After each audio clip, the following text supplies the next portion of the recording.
Hi, I'm Haley with Neuhaus Education Center. In this video, we're going to discuss how to introduce a spelling pattern from the green section or the regular word section of your scientific spelling manual. So here we have our green scientific spelling manual, and I'm going to turn to the green tab, which is regular words. This section of the manual contains the most frequent spelling patterns for the phonemes in English.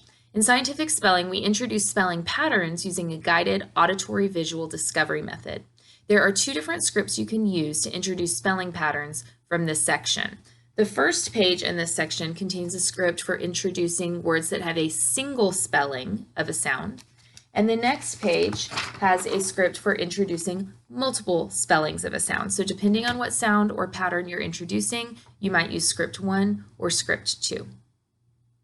Now remember, the green section of this manual is in alphabetical order by sound. At the top of the pattern pages, the pattern is specified. So let's turn to page 2 of your manual of this section, and we have the long A sound. And so if I'm looking at the first pattern, I would read it like this.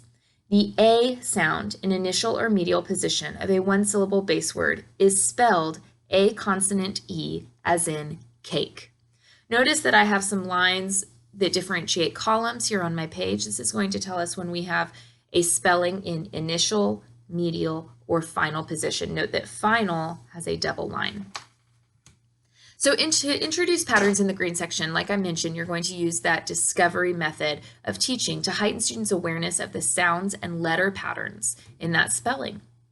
You get to choose the discovery words that you're going to use for this introduction, and you can find examples of discovery words in your manual under that spelling sound. The introduction of a new spelling pattern should only take you about 2 to 3 minutes if we're doing one sound, a single spelling of a sound, and no more than 5 minutes if you're doing multiple spellings of a sound. So the process for introducing goes like this. First, you're going to do auditory discovery. You, the teacher, are going to read some words aloud and let students discover what common sound in all of those words. What do they hear, and in which position do they hear that sound? Next, students are going to predict how that sound might be spelled. They might already have some spelling knowledge that they can use to predict. Next, you're going to do a visual discovery in which you write those same discovery words on the board and let students discover what letter is spelling the sound that they hear that's common in all of the words, and in which position that spelling of the letter occurs, initial, medial, or final position.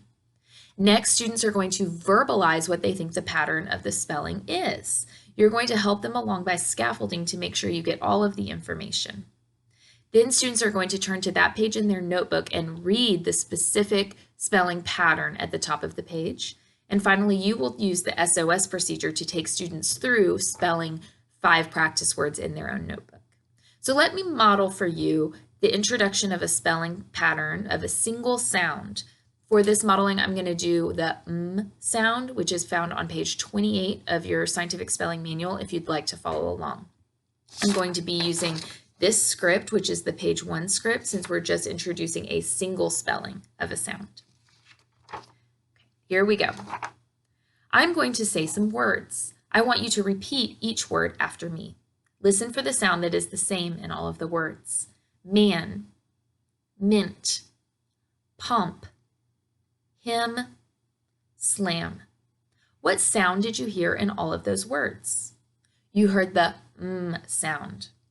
Where do you hear that sound?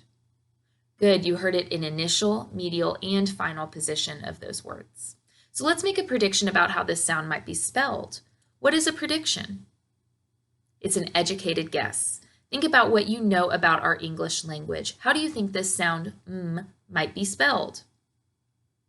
Now watch carefully as I write these words on the board. M-A-N, M-I-N-T, P-O-M-P, H-I-M, S-L-A-M. So, what letter or letters is the same among those words? Yes, we see the M in all of those words. Do we see it in initial, medial, or final position? Excellent. We see it in initial position, medial position, and final position, all 3. So, knowing what we know about the sound we've heard and the letters that we've seen, what does this pattern seem to be? Who can tell me the pattern? Good. The pattern is the sound in initial, medial, or final position is spelled as in mitten. And then you would lead students through the SOS procedure.